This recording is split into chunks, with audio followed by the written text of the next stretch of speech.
안녕하십니까?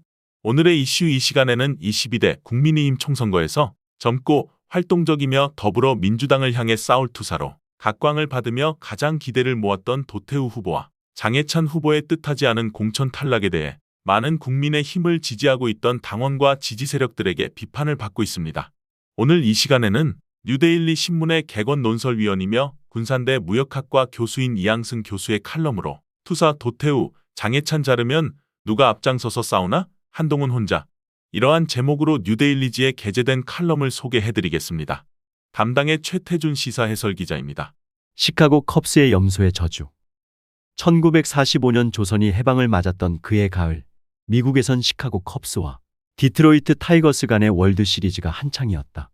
컵스의 열성 팬 빌리 시아니스는 4차전 시카고 경기에 자신의 애완 염소 머피를 데려가 사회까지 관람 중이었다. 염소 표를 따로 샀다. 지켜보던 컵스 구단주는 악취를 풍긴다는 이유로 염소를 내쫓게 했다. 섭섭함에 사무친 시아니스는 컵스가 앞으로 월드 시리즈 우승을 하지 못할 것이라고 저주했다. 그 저주로 인해 컵스는 108년 동안 월드 시리즈를 우승하지 못했다. 바로 염소의 저주이다. 이럴 거면 경선은 왜 하나? 도태우 장해찬 후보의 공천이 취소됐다. 역설적이게도 애당심이 가장 강해 보이는 둘이다. 게다가 그들은 경선이라는 큰 값을 치르고 공천장을 쥐었다. 시스템 공천을 주장하려면 경선 승리자의 공천을 취소하면 안 된다. 공천 취소는 시스템 공천이 아니라는 증명이 되고 만다. 경선은 왜 할까? 공천을 원하는 이들이 많아서라고 생각하기 쉬운데 실은 후보 검증이 쉽기 때문이다. 후보자들 간의 경쟁이 벌어지며 자연스레 검증이 이루어진다. 큰 의혹은 주로 경선 과정에서 드러난다. 이재명 대표의 대장동 의혹도 대선 후보 경선 과정에서 불거졌다. 후보자들은 공천장을 쥐기 위해 상대 후보를 검증하는데 게으를 수 없다. 그런 게 시스템이다. 경선 승리자의 공천을 취소하면 안 되는 이유다. 국민의힘의 분열의 저주. 하지만 그 둘의 공천은 취소됐다. 그 취소 근거는 주관적인 가치 판단이다. 실정법을 위반한 것도 아니고 구체적인 누군가를 크게 상처 준 것도 아니다. 한국 좌파와 우파는 싸우는 방식에 큰 차이가 발견된다. 좌파는 또라이를 투사로 올려쳐 보상을 주는 반면 우파는 투사를 또라이로 모함의 벌칙을 준다. 진영 간 유인체계가 서로 다른 것이다. 따라서 전투의 양상도 다를 수밖에 없다. 좌파는 서로 선봉에 서겠다고 나선다. 그러나 우파는 아무도 선봉에 나서지 않는다. 적당히 중간만 따라간다. 그런 중간 따라가기를 그들은 중도라고 오해하는 이들이 많다. 이러니 한국 우파엔 분열의 저주가 따라오게 된다. 전투에 들어가기 전 이미 패배가 확인된다. 분열 때문이다. 분열을 야기한 이런 공천 취소 논란의 핵심은 유인체계 분량이다. 전략가 조조의 유인체계. 전략가 조조는 유인체계에 매우 밝았다. 조조는 전투 선봉에 서는 장수들에게도 후방에 남아 군무를 챙기는 문관들에게도 열심히 일할 유인을 제시했다. 같은 편이지만 문관과 무관은 항상 불편할 수밖에 없다. 어느 영화 대사처럼 같은 편이서 더 불편할 수도 있다. 장수들은 부상을 무릅쓰고 전투에 임한다. 전투가 끝나면 장수의 공을 놓고 문관들이 이러쿵저러쿵한다. 이른바 논공행상이다. 장수들이 황당한 건 그 문관들이 직접 싸워본 적이 전혀 없다는 사실이다. 멱살 잡고 당신들이 싸워봤냐며 따지고 싶지만 그럴 순 없다. 조직을 주먹으로 다스릴 수 없는 법이다. 조폭도 주먹을 쓰긴 하지만 주먹으로 다스리는 건 아니다.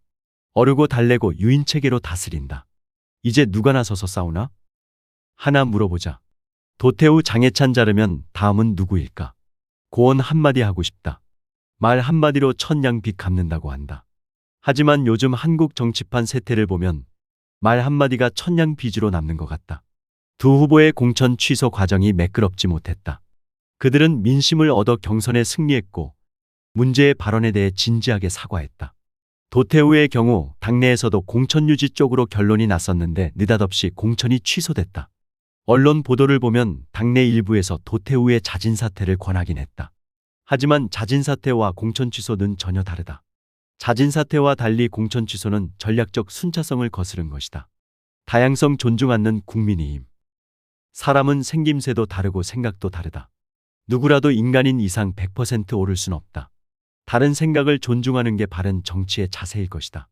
게다가 대한민국은 자유의 나라다. 누구나 문제를 제기할 수 있다. 도태우가 문제 제기할 수 있고 그렇게 문제 제기하는 도태우를 향해 누군가 문제 제기할 수 있는 것이다. 장해찬의 경우엔 10년이 훌쩍 넘은 글을 문제 삼았다. 그나마 개인 SNS에 올린 것이다.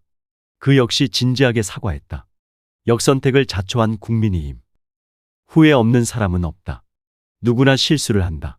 실수를 통해 배우기도 한다. 젊은 시절 말실수 욕설 싸움질 한번 안 해본 사람 있을까? 술 취해 객기 깽판 안 부려본 사람 몇이나 될까? 앞으로 나가야 할 때 과거를 뒤져 책임 묻고 공천 취소하는 걸 두고 도덕성 회복과 연결 짓는 것 같다. 나무만 보고 숲은 보지 못하는 격이다. 누군가의 말실수는 기록되어 있고 누군가는 기록되어 있지 않을 뿐이다. 결국 누군가가 기록이 남았다는 이유로 과도한 책임을 지게 된다. 도덕성 회복과 거의 무관한 채 과거 뒤지기 경쟁에 돌입할 수 있다.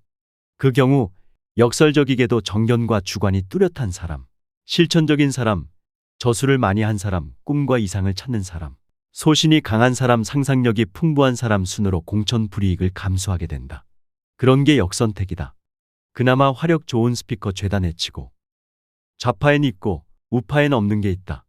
바로 김어준이다. 우파엔 김어준 같은 아웃도어 스피커가 없다.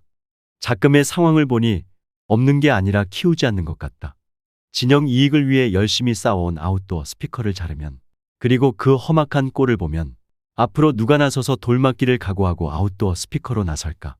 그럴 유인이 사라진다. 물론 말로 상처 주면 안 된다. 하지만 과거의 말 한마디가 천냥빚으로 남아 정치 유망주의 싹을 자르면 그것도 실패다. 국민 정서, 국민 눈높이 타령 이제 그만하라. 그게 항상 옳은 거 아니다. 기억하자. 한국의 모든 정당은 지독한 사익 추구의 장이다. 공천과 관련해 이런저런 문제들이 또 제기될 수 있다. 누군가의 공천이 취소되면 다른 누군가에게 큰 기회가 돌아가기 때문이다. 제안 하나 하고자 한다. 스스로 묶는 전략이 필요하다. 경선을 통해 공천이 결정된 후보를 향해 다시 또 적격 시비가 일면 당은 대응할 필요가 없다. 경선 승리자의 공천을 취소하면 그건 시스템이 아니다. 뒤늦게 명백한 오류를 발견했다면 당도 책임이 있다. 그 경우 차라리 공천을 포기하고 그 지역구 선거를 오롯이 지역구민들 심판에 따르겠다고 해야 한다. 말 한마디로 천냥빚 갚는 것도 좋지만 말 한마디가 천냥빚으로 남아 정치 유망주의 싹을 잘라선 안 될 것이다. 말보다 행동을 봐야 할 것이다.